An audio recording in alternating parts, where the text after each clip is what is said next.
Barry Sandoval here with highlights of our August comic auction, and what better way to start than with Frank Frazetta, the all-time great. This is his paperback cover for Escape on Venus, featuring one of those classic Frazetta women, and this was from one of the Edgar Rice Burroughs paperbacks featuring Carson Napier of Venus.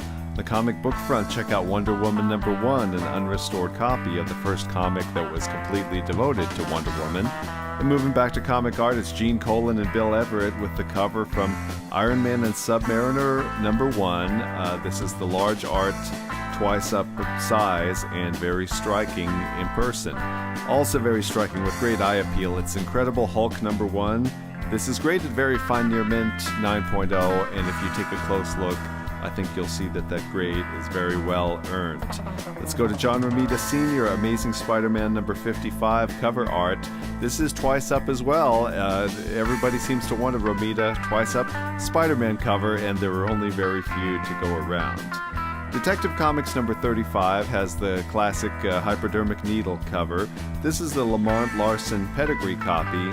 It's a conserved 9.2, but for comparison's sake, we've never seen a Blue Label copy higher than 7.5. A very nice eye appeal here.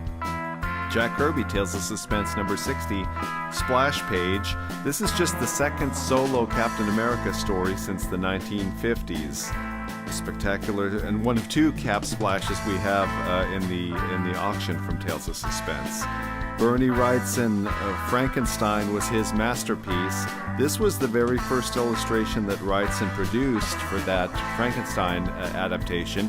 He opted not to finish it, so the background is only penciled, but what more can you ask for than Dr. Frankenstein facing down the monster, his creation?